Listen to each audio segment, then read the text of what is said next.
Lecture du Saint-Évangile selon saint Luc. Gloire à toi, Seigneur. En ce temps, voici un homme nommé Joseph, membre du conseil, homme droit et juste. Celui-là n'avait pas donné son assentiment au dessein, ni à l'acte des autres. Il était d'Arimathie, ville juive, et il attendait le royaume de Dieu. Il alla trouver Pilate et réclama le corps de Jésus. Il le descendit, le roula dans un linceul et le mit dans une tombe taillée dans le roc, où personne encore n'avait été placé. C'était le jour de la préparation, et le Shabbat commençait à poindre. Louange à toi, ô Christ.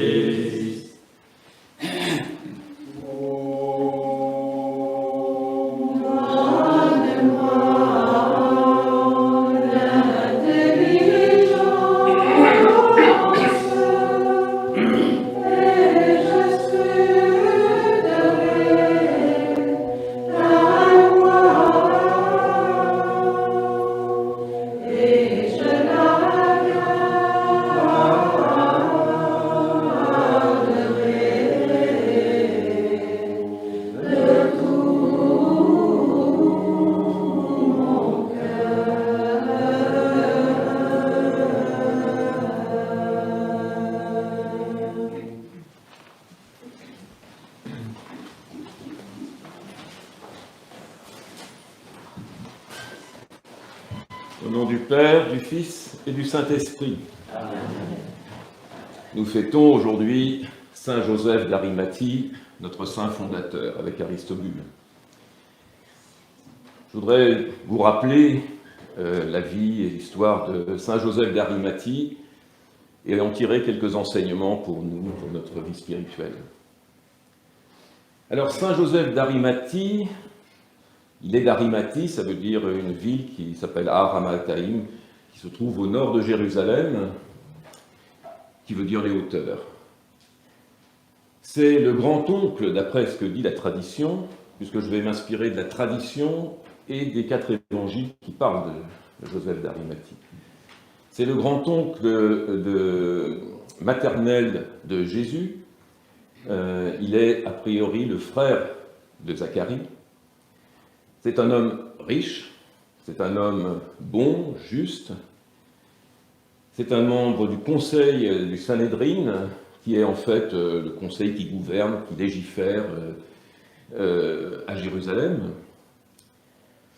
Et Joseph d'Arimathie est un marchand qui fait le commerce de l'étain entre la Grande-Bretagne, qui s'appelait à l'époque, si on prend le nom phénicien qu'on lui avait donné, Britannie vient de Baratana, qui veut dire le pays de l'étain. Donc il connaît aussi l'Angleterre, puisque lors de ses voyages, il a dû y aller régulièrement. C'est un homme généreux. Un homme généreux parce qu'il va donner, paraît-il, le lieu où va se passer la scène, ça lui appartient, il le donne. On peut imaginer qu'il était aussi un des sponsors de Jésus. C'est un homme courageux. Il va demander, malgré l'opposition des Juifs, le corps à Pilate. Il va donner une sépulture royale à Jésus, puisqu'il va lui donner son propre sépulcre creusé dans la pierre. Il va acheter un drap qui est le linceul, le cinsuaire, il va acheter pour pouvoir déposer Jésus dans ce lin de prix, ce linge de prix, et il va, avec Nicodème, acheter 30 kilos d'aromates pour préserver le corps de la corruption. Joseph d'Arimathie, vous pouvez faire un parallèle avec la naissance de Jésus. En fait, il y a deux Joseph qui encadrent la vie de Jésus. À la nativité, Joseph le Juste. À la mort de Jésus, Joseph d'Arimathie. Et si vous vous rappelez, la nativité, ça se passe dans une grotte. Jésus sera enterré dans un sépulcre, une grotte en pierre. Jésus quand il va naître, il va être mis dans des langes et déposé dans le giron de Marie. Jésus, quand il meurt et quand il est descendu de la croix, il est mis dans le saintuaire et il est déposé dans le giron de Marie. Et Joseph et les mages vont amener de la myrrhe et Joseph d'Arimathie va amener des aromates, dans laquelle se trouve la myrrhe. Et pour moi, les deux Joseph sont comme les deux anges qui veillent sur le tabernacle de l'Arche d'Alliance. Les deux anges qui vont être sur le tombeau vide du Christ. Et les deux Joseph, et en particulier Joseph d'Arimathie, veillent sur le Christ, le corps du Christ. Et le corps du Christ, c'est l'Église. Et dans notre tradition, Joseph d'Arimathie veille sur l'Église celtique, orthodoxe celtique. Alors quand l'enterrement a été fait, le lendemain, ou le surlendemain, on a la résurrection du Christ, donc le tombeau est vide. Il est dit que Joseph d'Arimathie va être emprisonné. Et lors de cet emprisonnement, il va avoir une révélation. Le Christ va lui apparaître. Il va lui montrer le calice dans lequel il a recueilli le sang et l'eau du Christ en le lavant son corps. Et le Christ va lui dire, quiconque adorera ce calice, ce Graal, comme on l'appellera, sera libéré, recevra les énergies divines pour pouvoir vivre et porter la parole de Dieu. Un peu après, il est libéré. Il y a différentes versions pour la façon dont il est libéré, mais il est libéré et il prend la mer avec les saintes Marie, Sainte Marie-Madeleine, Marie de Magdala, Marie Jacobée, Marie Salomé, Lazare, Marthe, Marcel, Suzanne, Sidoine qui est l'aveugle-né, Maximin qui est l'intendant de Béthanie, et puis Trophime. Et ils sont dans une barque avec une voile, mais sans gouvernail. Et ils vont traverser miraculeusement la mer Méditerranée pour s'échouer en Provence, près de Marseille. Et chacun va aller répandre la bonne parole, Marie-Madeleine par exemple, ou Lazare. Et Saint Joseph d'Arimathie, j'ai oublié aussi Nicodème, donc ils sont en Provence. Pierre avait envoyé des gens en Angleterre son beau-père, Aristobule, qui a été le premier évêque d'Angleterre. Mais là, il envoie Philippe en Gaule. Et Philippe envoie Joseph d'Arimathie, Nicodème et 12 autres disciples pour apporter la bonne parole en Angleterre, en Grande-Bretagne. Et Joseph d'Arimathie connaît bien l'Angleterre. Il va arriver dans un lieu qui s'appelle Avallon. Avallon, c'est à l'époque une sorte d'île dans des marais, une mer intérieure, dans le Somerset, dans les Cornouailles, avec plusieurs collines, donc une grande qui s'appelle la colline, Thor. Quand il arrive, il plante son bâton, un bâton qui fleurit. On l'appelle le Holy Thorn, un bâton d'aubépine. Et ce bâton, on l'a analysé. Alors, il y a eu beaucoup de rejets. Là où il l'a planté, il est mort il y a quelques années. Mais il y a eu des rejets un peu partout, et entre autres dans un endroit qui s'appelle le Puy du Calice, au pied de la colline Thor. Et on sait que c'est un type d'aubépine qui est du Moyen-Orient.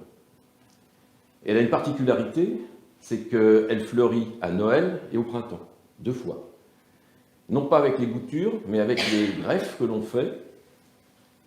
Elle a cette particularité que n'ont pas les autres aubépines de Grande-Bretagne. Et petite anecdote, chaque année, un rameau fleuri de cette aubépine est envoyé à la reine d'Angleterre, à Noël, qui le met sur la table où elle invite les personnes qui viennent fêter Noël avec elle. Ce qui prouve l'attachement même d'une reine et de son peuple, à travers les siècles, à cette tradition de Joseph d'Arimathie, qui a planté son bâton, qui a fleuri, et là vous avez une image du paradis. Avalon, c'est considéré comme étant le lieu, le paradis, dans la mythologie celtique, le paradis des Celtes, où les âmes ne meurent plus, qui est un paradis est-ce qu'on dit de lait et de miel. On est dans le nord. Il faut savoir qu'Avalon, ça veut dire le verger des pommiers. Ça veut dire aussi, dans un autre, en celte, ça veut dire aussi l'île de verre. C'est des beaux symboles pour montrer que, à cet endroit-là, nous avons planté l'arbre de vie, une manifestation du paradis sur terre. Et il y a une ville à Avalon qui s'appelle Glastonbury. Glastonbury qui va être considérée comme la Jérusalem de l'Occident. C'est de là qu'est partie la christianisation au 1er siècle de tout le monde celtique. Il y aura d'autres christianisations, on a Saint Patrick qui va bien sûr venir, et d'autres encore. Mais là, c'est la première christianisation, et c'est la tradition a conservé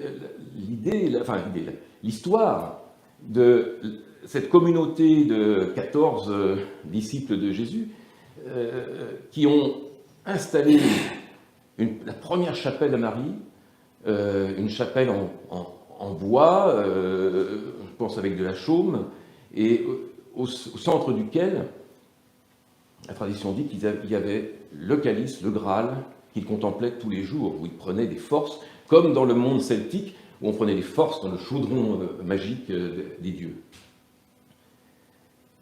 Et si vous voulez, quand vous verrez sur la grande icône avec toute l'histoire de Saint Joseph d'Arimathie que vous avez là-bas au fond de l'église, vous verrez cette chapelle, elle est très belle, qui est construite. Donc si vous voulez vous remémorer ce que je vous dis, regardez cette icône. Et Saint Joseph d'Arimathie va faire encore quelque chose qui nous touche profondément, puisqu'il va envoyer un de ses disciples, Drénalus, qui va aborder du côté de Morlaix, qui va évangéliser cette région, et puis le Yodet. Et on a là-bas des restes, des souvenirs de Drénalus et des chapelles qui s'y trouvent. Donc,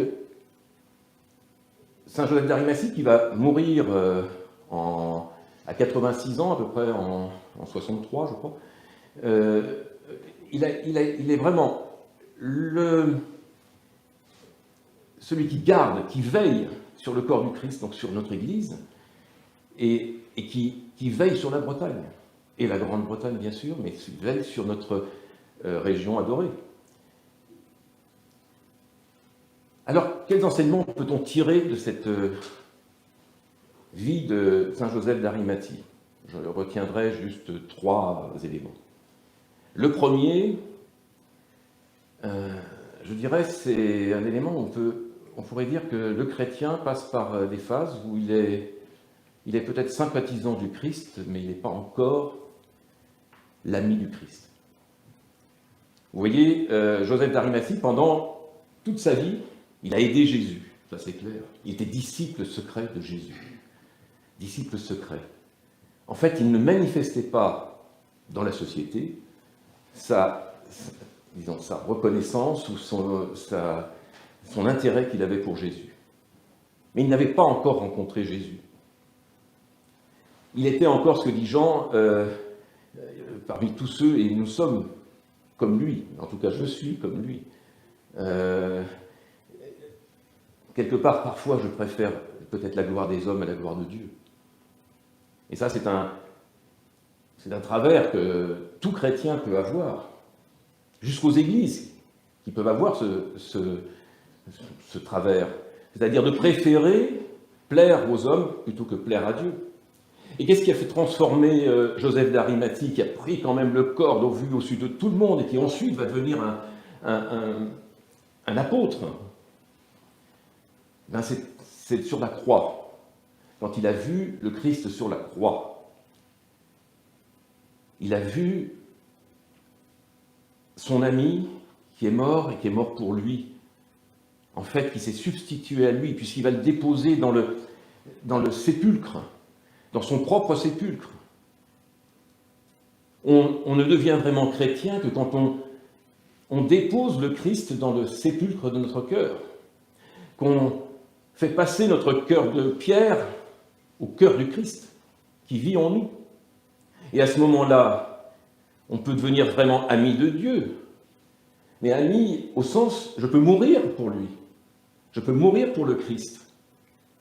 Une maman va mourir pour ses enfants, certainement dans des circonstances graves. C'est vraiment le seul signe qui peut montrer notre foi authentique. Est-ce qu'on est capable de mourir pour le Christ? Je ne sais pas. Il faudrait me trouver dans la situation pour savoir dans quel état je suis spirituel. Mais en tout cas, je sais que si je veux être vraiment l'ami du Christ, je dois avoir transformé le sépulcre de mon cœur dans le tabernacle du cœur du Christ. Alors ça, c'est le disciple secret. Mais il y a aussi une autre façon de voir le disciple secret. C'est celui qui prie dans le secret. Et bien sûr, notre intériorité, c'est un peu comme la graine elle a besoin de la terre, du silence de la terre, de l'obscurité de la terre pour grossir et croître. C'est pareil pour nous. Donc on a besoin aussi d'être dans le secret, d'être disciple dans le secret pour pouvoir prier et faire grandir notre foi. Donc on est sur deux versants, on est vraiment sur un fil. D'un côté, ne pas témoigner de notre amour pour Dieu, ne pas donner de retour à son propre amour, et de l'autre côté, prier dans le silence. Deuxième chose que j'aurais voulu vous dire, c'est, on va dire, la manifestation des éléments qui servent au rite eucharistique. Jésus, lors de la Sainte Seine, va donner les gestes et les paroles pour transformer le pain et le vin en corps et sang du Christ. Eh bien, la séquence de l'ensevelissement de Jésus nous montre les objets ou ce qui est utilisé pour pouvoir faire le rite eucharistique. Il y a un calice, c'est le calice, le Graal, dans lequel se trouve le sang et l'eau du corps du Christ. Il y a le corps du Christ, qui est lui-même, et donc ce n'est pas un objet, bien sûr, c'est la chair même, mais c'est une chair, à un moment donné, qui est morte, quand on la descend de la croix. Donc cette chair qui va participer et qui va être résurrectionnée sur l'autel, qui est le sépulcre, bien sûr. Le sépulcre montre l'autel. Et certains voient dans la patène la pierre que l'on roule devant le sépulcre. Et puis bien sûr, il y a les aromates pour l'encens que nous utilisons pendant l'Eucharistie, pendant le rite de l'Eucharistie. Et puis troisième, dernier signe, ou réflexion, je voudrais vous le donner, c'est que Joseph d'Arimathie est le père de la chevalerie mystique.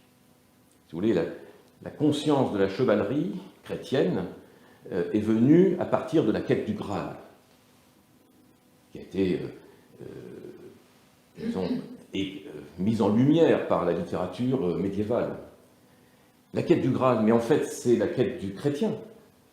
Quand on a eu la conscience que Christ est venu pour nous sauver, on n'a qu'une seule chose à faire, c'est purifier notre cœur pour pouvoir trouver, à travers les combats des chevaliers, c'est des combats non pas contre des chevaliers adverses, mais c'est contre mes démons, contre mes passions, de façon à devenir assez pur pour trouver le Graal qui est le Christ en moi. Et je suis Perceval, je perce le voile, je vais percer le voile des illusions, le voile pour pouvoir regarder à l'intérieur du calice, ce qui est l'objectif de tous les chevaliers, il n'y en a qu'un qui l'a réussi, c'est Galahad. Il regarde à l'intérieur du calice, et que nous disent les béatitudes, c'est un cœur pur qui peut regarder Dieu, puisqu'à l'intérieur du calice se trouve le cœur de Dieu. Et ça me donne cette image que vous a déjà donnée Monseigneur Marc plusieurs fois, de cette image de Monseigneur Maël, quand il voit ce calice avec le cœur du Christ qui est vivant, qui palpite au milieu, avec une lumière magnifique autour, en tout cas je le visualise de cette façon-là, et on voit des hommes qui le contemplent et eux-mêmes sont illuminés, prennent de cette énergie qui les transforme, et puis tout le reste de l'humanité qui est tourné à l'envers. Mais quelque part, dit Père Maël, le fait simplement que si 1 sur 10 contemplait le Graal, comme ces 12 disciples ou ces 14 disciples contemplaient le Graal dans cette chapelle à Notre-Dame à Glastonbury, eh bien, les énergies divines pourraient se répandre dans le monde et convertir le monde. Alors j'ai fait un calcul, à 1 sur 10, sur 8 milliards d'habitants, c'est 800 millions. Et 800 millions, grosso modo, c'est le monde de chrétiens, on a à peu près 1 milliard. Que si 800 millions devenaient véritablement les amis du Christ, prêts à mourir pour lui, ben, c'est le retour du Christ, il n'y a plus rien à faire, le monde est sauvé. Donc on a quand même, en priant, en suivant Joseph d'Arimathie, c'est ça l'objectif, hein, quelque part, c'est on se sauve, mais on ne se sauve pas seul, on sauve le monde. Alors je termine sur une recette. La recette de Joseph d'Arimathie, vous l'avez noté, c'est utile. C'est comment faire du pain de vie. Alors d'abord, il nous faut de la farine. Ben, la farine, c'est le corps du Christ, c'est évident. Et c'est Joseph d'Arimathie qui demande le corps du Christ. Donc ce qu'on doit faire, c'est prier. C'est ça la demande du corps du Christ. C'est la prière. Donc ça, c'est la première. La deuxième, eh bien, c'est de se déposer cette farine sur un linge blanc, sur une table, l'autel de mon cœur. Je dépose le Christ que j'ai appelé sur l'autel de mon cœur. Et ça veut dire quoi? C'est je l'accueille, j'accueille le Christ dans sa parole et je l'accueille à la communion. Et qu'est-ce que la suite? Qu'est-ce que c'est? Après, je laisse faire l'Esprit Saint. Il pénètre la pâte et il va la faire gonfler. Il va faire gonfler notre foi. Donc là, nous sommes dans l'attitude de méditation, comme nous méditons après avoir reçu le corps du Christ. Et là, le travail se fait. Et là, c'est plus nous qui travaillons, c'est l'Esprit Saint qui travaille, qui fait grossir notre foi, qui fait lever la pâte. Et ce qui nous permet, cette pâte qui se lève et devient immense, et elle peut être distribuée. Lever la pâte, c'est anastasis, c'est ressusciter. Christ est ressuscité. En vérité.